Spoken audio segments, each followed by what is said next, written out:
Hey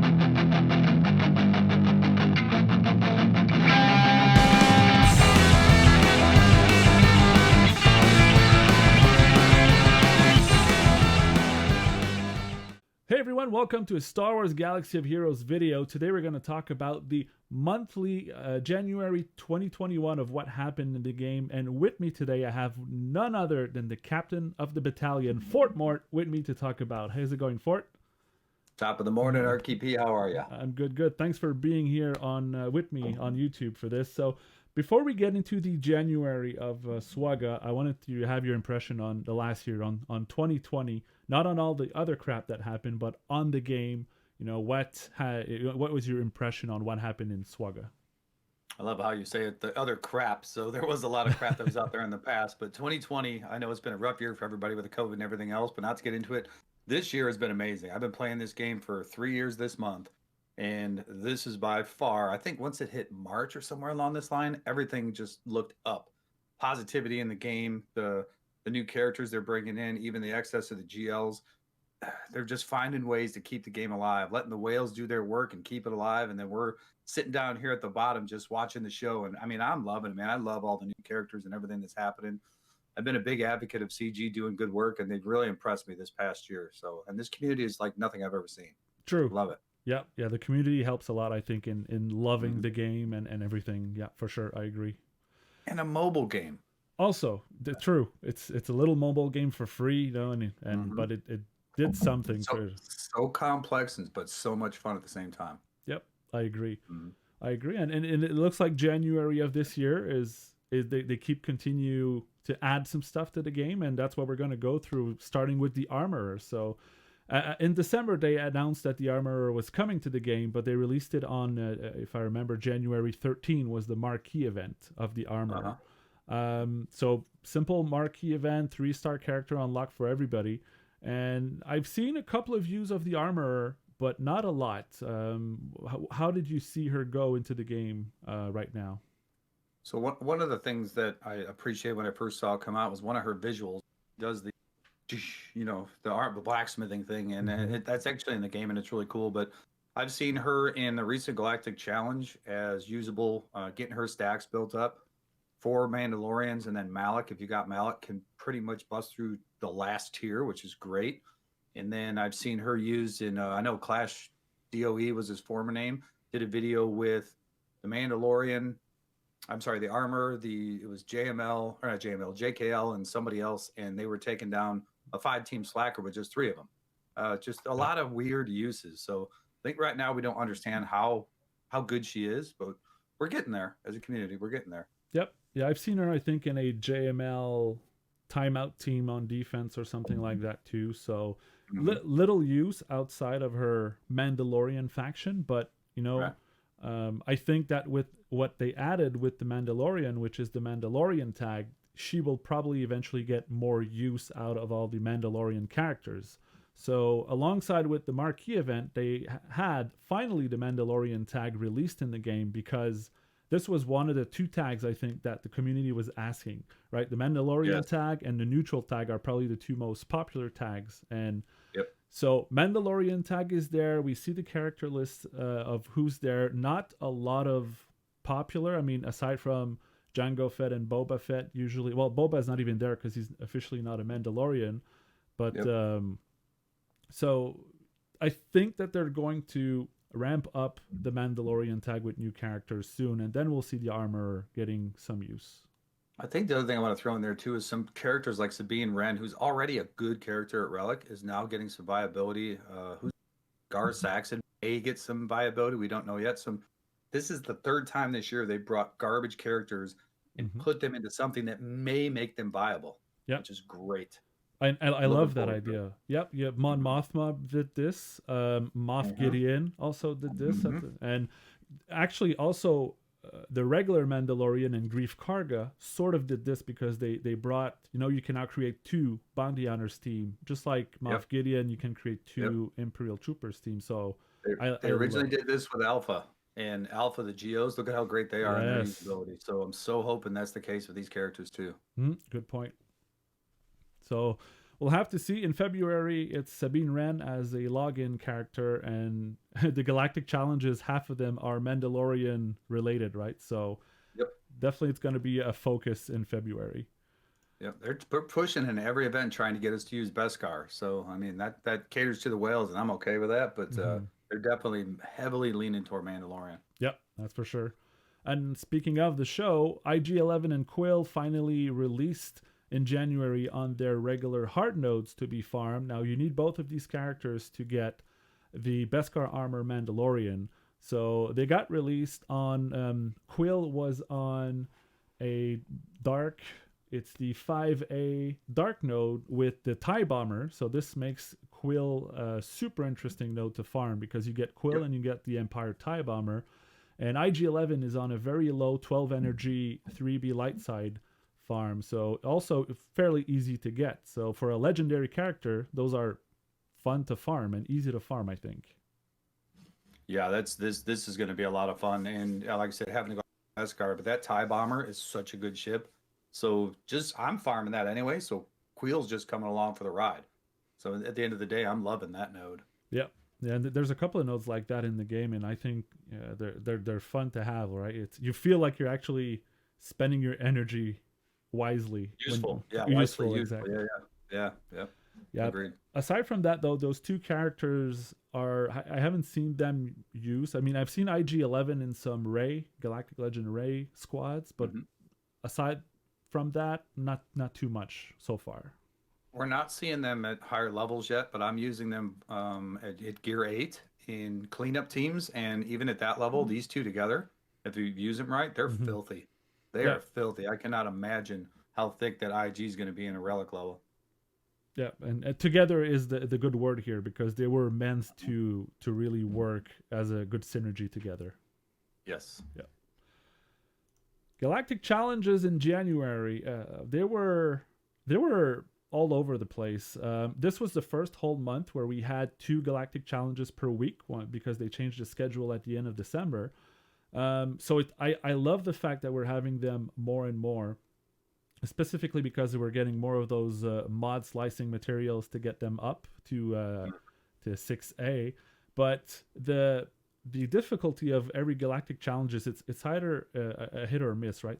For me, I find they're super easy or super hard to do. There's nothing in the middle. No middle ground. No middle ground. Yeah, 100%. So go ahead. No, I was just going to say, I know the last 2, if you didn't have Malik, you really were struggling to win it. The one before that, if you had Malik, I actually did a video on it where you could get Malik to kill Padme within 15 seconds. So, but if you didn't have Malik, and then before that, we had 2 pretty easy ones. So it's a lot of it's dependent on you having certain characters in your roster, and that's kind of unfortunate, but at the same time, kind of fair depending on who you built. So it's been a wild ride with the Galactic Challenges. Yep, and it's also where and I agree. And then they also added the Beskar Mando feature out of one of every 2 Galactic Challenges, which is a bit of a frustration. I mean, I don't have Bando. I feel frustrated to not have it. It's a bit of a paywall. So, but we'll see. Other than that, I think I like the base idea of the Galactic Challenges. There's definitely something fun to do there, but I think they just need to readjust the difficulty and everything. And I think we'll have something fun soon. I could say the one thing they did do right, though, the last challenge you do, if you clear that one, it clears all of them. So you don't have to waste your whole day trying to get through 7 of them. True. Yeah. So I am very glad about that. Yeah, that was a good little update for that, for sure. Yep. So something else that happened in January are all the Grand Arena Showdown that happened streamer versus streamer, which was super exciting. I don't want to get into how everything was done, but is it a good thing for the game? Was it fun to watch? How did the community react? I don't know how you found that, Mort, but I was super excited on all those matches. Yeah, and while we're recording this here in the next 7 minutes, they're doing another one. So, I mean, it's a wild ride. I was a big part of one last night between Urs and Ram, and I've really enjoyed seeing this. Now, and I wish it was people actually naturally happening, and it's people are laughing at me, but I'm like, this is a conspiracy. CG is back there going, okay, we're gonna match these two up. They're gonna match these two up, which I hope they are. I honestly do, because this is so good for the community. I love it. The build up, the excitement, the channel numbers that people are getting. I mean, Zareth the other night had 700 people watching his show. Very That's nice. that's Amazing. crazy. So yeah, I think for me these have been very good. I really do. They're the people that win in this are the viewers. Yep, for sure. And we win as well, because this strengthens our game to make it last longer. And to me, that's exciting, because I love this game. Yep, same here. And I think this is a clear message that says we like this and we want this. So if CG hasn't been listening or hasn't seen this, I mean, they're missing out on something amazing that they could do for the game, for the community, and for the streamers doing this at the same time. Mm-hmm. It's a win-win for everybody, in mind. Even if they put a limit on it and said you can only do this once a month, I'd be like, I'll take it. It's something, that would just be amazing. Yeah, spend even, you want to do this, like spend, I don't know, 100 crystals to get in, or 200 or something. I mean, even if it's here's an idea. During the off week of GAC, you're allowed to do it. Tournament style. That's a great idea, actually. That's a very good one. Yeah. So we'll have to see. Like you said, in February there was already one Urz and Rambam, so we'll see if there's going to be more during the month of February, and I hope so. I really hope so. I do too. And new game mode announced. Conquest was announced in the road ahead by CG Eric. So Conquest looks like it's going to be a uplifted Galactic War type of game mode, where you go through different nodes to fight PvE squads, and you get to a boss eventually at the end, and in the middle you'll have merchants, and you'll have new shipments that you can use, and data data card to sort of data disc, thank you, to buff your squad through it. So they're definitely adding a new big game mode with a lot surrounding it. It's fun to have something new finally in the game. I'm looking forward to this, because we were talking about this ago, and this is another siege, because we had talked about something like this, where it's a galactic war, where when you're at a higher level, you don't just sim it, you can actually do something, which brings more content to the game. As it stands right now, every one of us, we're just simming it and calling it a day. Yep. Now you're going to have to actually battle. You can play bigger characters, bigger GP, and then at the end, you can't just hit manual. You got to play an actual AI boss, and to me, that's exciting. And then you've also got to make decisions on who to use with the merchant, how to use your stamina, because as your characters go through these missions, from what I understand, is they're going to use and lose stamina, and eventually they're unusable. So you have to choose how you're going to go through this path. Yeah, a plan of really plan your way through it, and this is something I think that everybody loved, when they released the raids before. Like, we needed to plan as a group or as a guild, yes, to get through something. And I think the planification is something we really like. So definitely something very cool that's coming up. Although I wish the road ahead was just a bit more than just one thing. It feels like I'm missing more. Like, is it really this? This is like the next 4 months. It's Conquest, nothing else. I mean, like other games, they're building. They're telling like next 3-4 months. Here's everything coming up, and here there's only one thing. So I don't know. Like you said offline, there wasn't enough meat to it, but I'll tell you what, this is more than we got for months. So this is, again, I'm going to give some shout outs to CG for giving us some feedback, listening to our feedback. I don't know if you saw, but a couple of weeks ago, they actually jumped in the events channel and were taking questions. Yep. Like I asked them about a squad tab, and what's his name? Doja Fett came back and said, dude, I fought for that hard to get it. He said, but right now there's no way they can code it. So they're looking into it. But right now I lost that battle, but they're trying. So, and I think Doja Fett's a big part of that. And CG's watching. Don't you doubt. They're watching. They're listening. So I'm very happy about what's happening over there right now.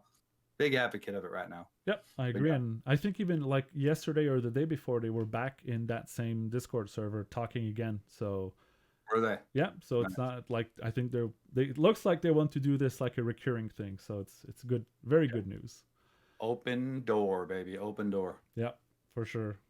And I'm digging it. One last thing they modified in January, and I didn't get a screenshot for that, but they modified General Kenobi's animation in the game. I missed that. So yeah, I have no clue what it means. If it's just like some guy decided to say, I want to modify his animation, and they uploaded it, but that's the only little other thing that happened in January. But no clue if it's related to something else coming up or not. But we'll have to see. All improvements are good improvements. True, exactly. So that was the month of January, a good month already for the game for SWGOH. Hopefully February will be as exciting and more news to come. I'm sure there's going to be characters announced very, very shortly. Expecting something for February, Mort, or? The only thing I'm expecting is more good news. That they've been on a 7-8 month run of good things, and I'll take whatever they want to add to the game and improve it. I really want that squad or that ship squads tab, but Yes. that's my number one wish, man. So ship harder, guys, but still gonna be it's gonna be hard to get through. I'm excited. I really am. Yep, same here. Awesome. Well, this was January 2021 for SWGOH. Thank you, Mort, for participating in this video. Follow FortMort. The links will be in the description below. Make sure you click that link, click the follow or subscribe. And thank you so much, Mort. Really appreciate it to have you on. Thanks for having me, brother. I appreciate it. Your first one, right? Yes, it is. Thank you. That's for 2021. I love it. Good awesome. Man. All right. Thanks, everybody. I'll see you soon. All right. See you guys.